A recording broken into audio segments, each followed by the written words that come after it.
રાંદેરમાં ફોર્ચ્યુનરનો કાચ તોડી 35 લાખની લૂંટ કરનાર ગેંગ ઝડપાઈ। અમદાવાદની કુખ્યાત છારાનગર ગેંગના 2 સાગરીતોને સુરત ક્રાઇમ બ્રાન્ચે દબોચ્યા છે। સુરતના રાંદેર વિસ્તારમાં 19 ફેબ્રુઆરીએ ધોળા દિવસે બનેલી સનસનાટીભરી લૂંટની ઘટનાનો સુરત ક્રાઇમ બ્રાન્ચે પર્દાફાશ કર્યો છે। આંગડિયા પેઢીમાંથી ₹35 લાખ લઈને નીકળેલા વેપારીની ફોર્ચ્યુનર કારનો કાચ તોડી લૂંટ ચલાવનાર અમદાવાદની કુખ્યાત છારાનગર ગેંગના 2 સાગરીતોને પોલીસે મુદ્દામાલ સાથે ઝડપી પાડ્યા છે। પકડાયેલા આરોપીઓ અજય ઉર્ફે મોટિયા દશરથ ભોગેકર અને નિલેશ ઉર્ફે લીલેશ ફતિયા ભોગેકર ખાસ આ લૂંટ માટે જ અમદાવાદના છારાનગરથી સુરત આવ્યા હતા। તેઓ 19 ફેબ્રુઆરીના રોજ મળસ્કે જ પોતાની હોન્ડા યુનિકોર્ન મોટરસાઇકલ અને જ્યુપિટર મોપેડ લઈને સુરત પહોંચ્યા હતા। આરોપીએ પહેલાથી જ નક્કી કરેલા પ્લાન મુજબ મહિદરપુરા વિસ્તારમાં આવેલી આંગડિયા પેઢીઓ પાસે વોચ ગોઠવી હતી। આ દરમિયાન ફરિયાદી શિવરતન પુનિયા ગણેશ જયેશકુમાર આંગડિયા પેઢીમાંથી 35 લાખ ભરેલો સફેદ થેલો લઈને પોતાની સફેદ ફોર્ચ્યુનર કારમાં નીકળ્યા હતા। આરોપીએ તરત જ પોતાની બાઇક તેમની કાર પાછળ લગાવી રામનગર 4 રસ્તાથી મોરાભાગળ વચ્ચેના રોડ પર ટ્રાફિકનો લાભ લઈને આરોપીએ તક ઝડપી લીધી હતી। પોલીસ કમિશનરના આદેશથી વિવિધ ટીમો બનાવવામાં આવી હતી અને તપાસ દરમિયાન ક્રાઇમ બ્રાન્ચને બાતમી મળી હતી કે લૂંટારુઓ બારડોલી તરફ ભાગ્યા છે। પોલીસે બારડોલીથી લઈને મહારાષ્ટ્રના શિરડી, નાસિક અને સાપુતારા સુધીના સેંકડો સીસીટીવી કેમેરા તપાસ્યા। સતત પીછો કર્યા બાદ અંતે બાતમી મળી હતી કે આરોપીઓ ચોરીના રૂપિયા સાથે સુરતના અબ્રામા રોડ પરથી પસાર થવાના છે। ક્રાઇમ બ્રાન્ચની ટીમે અબ્રામા ગામથી વેલંજા તરફ જતા રોડ પર વોચ ગોઠવી। આ દરમિયાન જ્યુપિટર મોપેડ પર જઈ રહેલા અજય અને નિલેશને પોલીસે આંતર્યા। તેમની ઝડપી લેતા તેમની પાસેથી લૂંટના રોકડા 19,13,500 મળી આવ્યા। પોલીસે રોકડ રકમ અને જ્યુપિટર મોપેડ જપ્ત કરી બંનેની ધરપકડ કરી છે। પૂછપરછમાં જાણવા મળ્યું છે કે આ ગુનામાં કુલ 4 શખ્સો સામેલ છે, જેમાંથી 2 હજી ફરાર છે। ગત તારીખ 19/2/2026ના રોજ સુરત શહેરમાં રાંદેર વિસ્તારમાં ભવાનીવાડમાં ગણેશ જયેશકુમાર આંગડિયા પેઢી છે, એમાંથી 35 લાખ રૂપિયા ફરિયાદી શિવરતન વિનોદકુમાર પુનિયાનાઓ લઈ પોતાની ફોર્ચ્યુનર ગાડીમાં નીકળતા હતા। એ દરમિયાન 2 બાઇકવાળા એક જ્યુપિટર અને એક યુનિકોર્ન મોટરસાઇકલ લઈ અને એમને આંતરી અને પાછળની ફોર્ચ્યુનર ગાડીનો પાછળનો કાચ તોડી ₹35 લાખની બેગ લઈ અને ફરાર થઈ ગયેલ।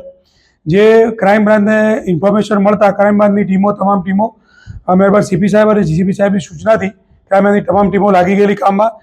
આ દરમિયાન ક્રાઇમ બ્રાન્ચને એવી બાતમી મળેલી કે આ લોકો બારડોલી સાઈડ ભાગ્યા છે, તો બારડોલી સીસીટીવીના આધારે ક્રાઇમ બ્રાન્ચની અલગ અલગ ટીમો બારડોલી નીકળેલી, ત્યાંથી શિરડી, નાસિક, સાપુતારા આ બધે ફરતા આ લોકો આજે અબ્રામા રોડ પર બંને જે જ્યુપિટર બાઇક છે એની બાતમી મળતા ક્રાઇમ બ્રાન્ચની ટીમ ત્યાં તાત્કાલિક પહોંચી ગઈ અને આરોપી રંગે હાથ પકડાઈ ગયેલા, જેમની પાસેથી અત્યારે 19,13,500 રૂપિયા રોકડા મળી આવેલ છે અને એક જ્યુપિટર બાઇક મળી આવેલ છે અને આરોપીને અત્યારે રાંદેર પોલીસ સ્ટેશનમાં સુપરત કરવામાં આવશે। લૂંટ આ બંને આરોપીઓ, એક છે અજય ભાગેકર અને એક નિલેશ ભોગેકર, બંને અમદાવાદના છારાનગરના રહેવાસી છે અને આ લોકોનું કામ જ ચોરી કરવાનું છે। આ રીતે આજની એમોથી એ લોકો સવારે અમદાવાદથી વહેલા મળસ્કે નીકળી અને પ્લાનિંગ સાથે અહીંયા આંગડિયા પેઢીમાં ચોરી કરવા માટે જ આવેલા અને આંગડિયા પેઢીને જોઈ અને જે પૈસા લઈ નીકળે એની પાછળ પાડ્યા છે, જ્યાં મોકો મળે ત્યાં આ લોકો આ પ્રકારનું કામ કરતા હોય છે।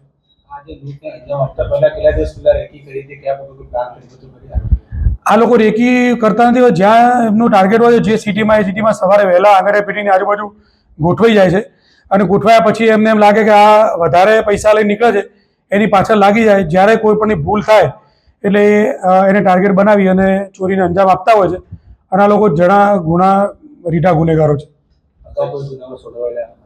એ તપાસ ચાલુ છે, એમના વિરુદ્ધમાં કેટલા ગુના અગાઉ નોંધાયેલા છે અને અલગ અલગ પ્રકારના ગુનાઓ એમના Ahmedabad, Sola, Kutch, Ahmedabad Chandkheda police station, Naroda police સ્ટેશનમાં અલગ અલગ પ્રકારના 7 ગુનાઓ અને નિલેશ છે એના વિરુદ્ધમાં અલગ અલગ પ્રકારના પોલીસ સ્ટેશનમાં 6 ગુનાઓ નોંધાયેલ છે।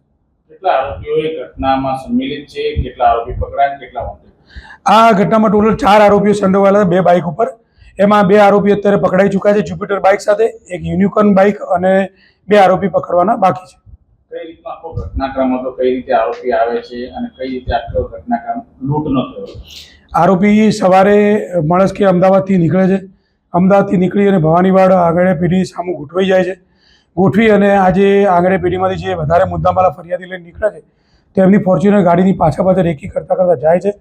ત્યાં આગળ એની બાઇક અથડાઈ છે એવી કરી એક બાઇકવાળો આગળ ઊભી રાખે છે, બીજા બાઇકવાળા પાછળથી કાચ તોડી અંદરથી લઈ અને નીકળી જાય છે। એ તરત જ પેલા જે ચૂકાયેલા હોય છે એ પણ ઝપાઝપી કરી અને નીકળી જાય છે।